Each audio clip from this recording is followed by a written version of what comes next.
Welcome. In today's episode, we will look at the unemployment benefits and child support.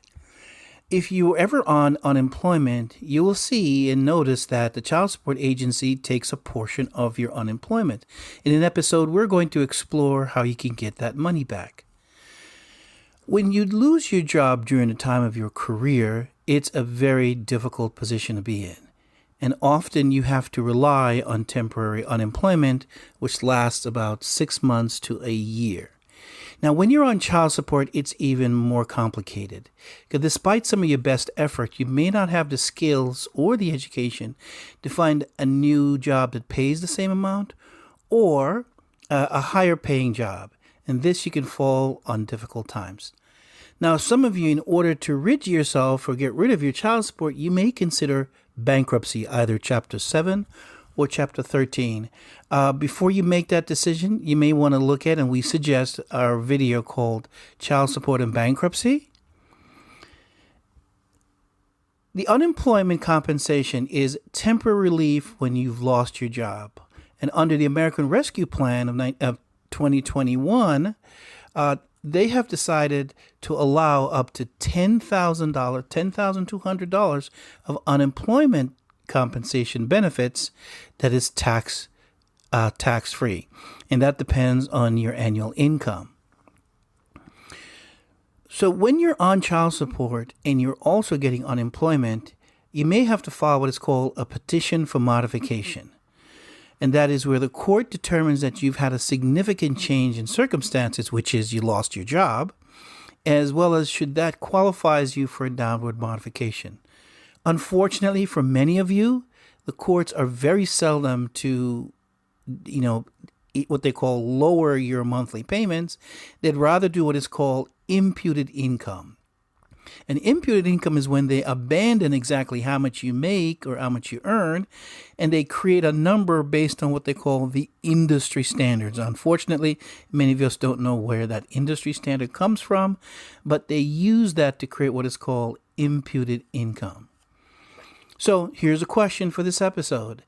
Is the unemployment benefits exempt from the levies of the child support, or did Congress authorize the child support to take any of those payments? So in this episode, we're going to look at how you can get back your unemployment benefits, because the IRS did not authorize the child support agency to take your money. Hello, my name is Chris. And in this session, we will explore how you can get back the payments that were taken from you as a result of child support. As always, you can listen to our channel on your favorite podcast. That is Spotify, Amazon, Apple. In addition, we ask for you to register for this channel. And please either like or dislike us, either way, but let us know what you think. And finally, we ask for a donation, either through PayPal or Cash App. And this is how we bring you the information regarding child support.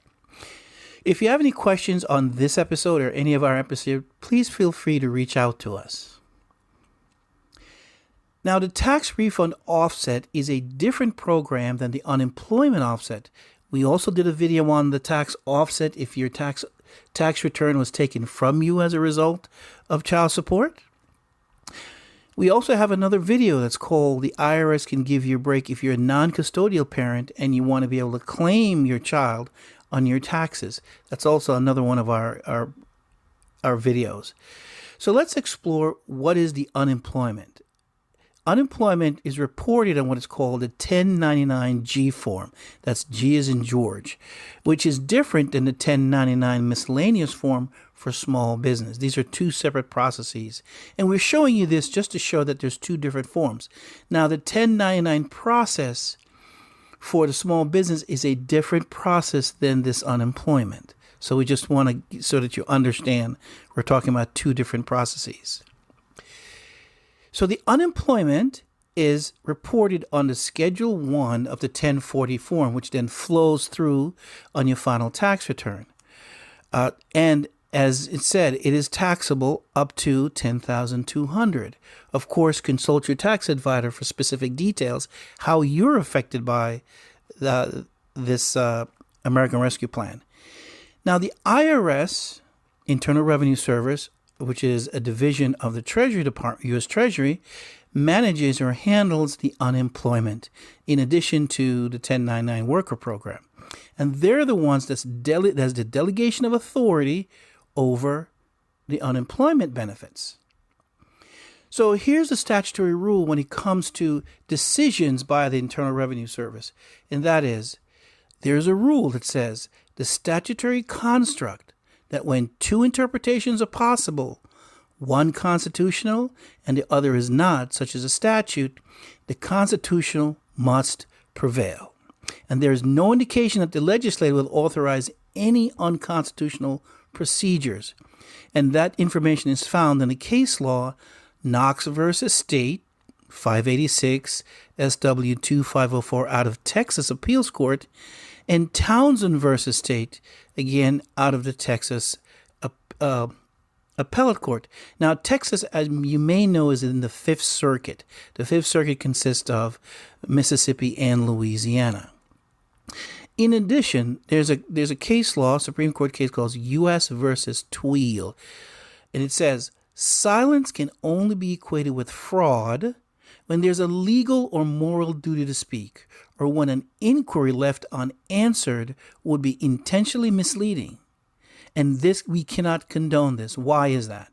The IRS is in charge of the unemployment. However, child support makes many claim that they can take your funds when they're not allowed to. In addition, I always like to say this, that the governing principle of our constitutional democracy is that all officers of the government, whether the highest or the lowest, they're bound by those laws, and they're bound by those federal laws as well as the Supremacy Clause, and that's from the case law, Butts versus Economou and United States versus Lee. And on this channel, we coined the phrase, the Butts stops here, Mr. Lee. So let's go back to the Supremacy Clause. And why are we doing this? Why are we insisting on the rules on the Supremacy Clause, where it establishes that federal constitution and federal laws take precedence over state laws, even the state codes, and it prohibits states from interfering with federal government's exercise of its constitutional powers, as well as separation of power. That is, the power that's delegated to the Internal Revenue Service may not be confiscated by the child support agency. And again, we're making this distinction because it's important if you're going to fight for your unemployment, these are the rules in which you use to fight. And of course, the Supremacy Clause is found Article 6, Paragraph 2 of the United States Constitution. Now, why the issue with the unemployment? Well, as you know, child support in 2019 fiscal year, the total collection of $28.7 billion, and they paid out to families $27.6 billion. That's a difference of $1.1 billion that the child support agencies, they keep that. That is theirs to spend however they see fit for their employees, staff. Now, there's approximately 14 million caseloads where this information comes from.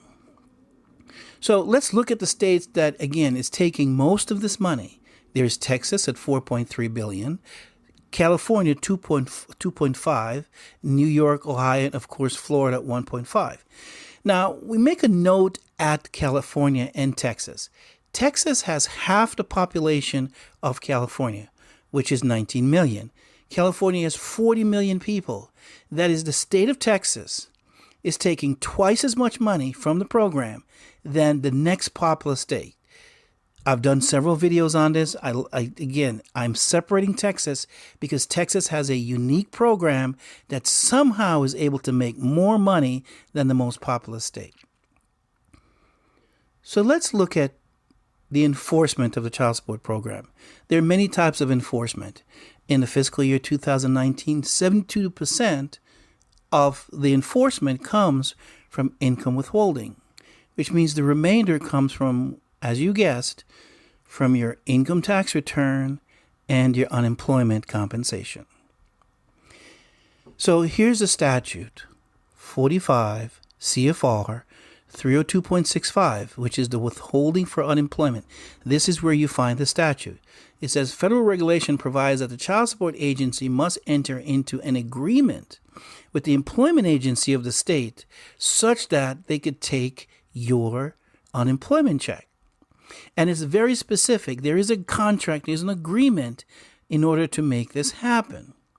Further in the statute says that the state workforce agency, that's the agencies in charge of this, has to have an agreement with not only with the state, but also with the individual to make sure that they have the power, again, delegated power from the Internal Revenue Service to take your unemployment benefits. Tell me, how many men out there you agreed that they took your unemployment?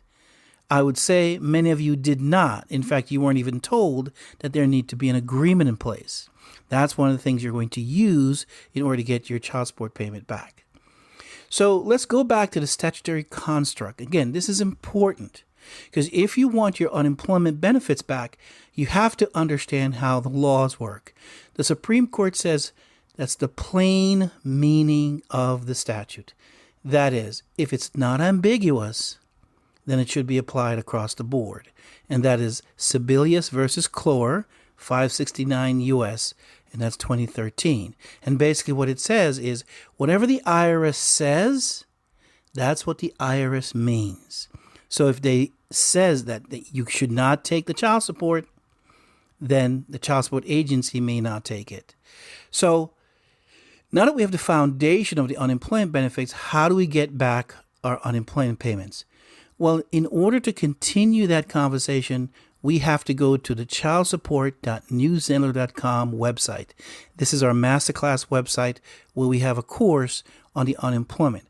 We have to move this conversation to our website because this goes further into the rules and regulations of the Internal Revenue Service, their tax questions, their tax issues. And this is public forum is not the platform to be discussing that level of detail. For obvious reasons, my channel could get shut down, for making claims. So we will continue that discussion on our platform. Also, we ask that you subscribe to this channel. Please, whether you like us or don't like us, please give us a thumbs up, thumbs down. Please subscribe and like us. If we reach a certain level of subscribership, we will conduct what is called How to Defeat the Motion to Dismiss. For many of you, motion to dismiss is when you file a lawsuit against the agency and you lose in court. Again, we're asking, which is a shameless plug, for subscribers.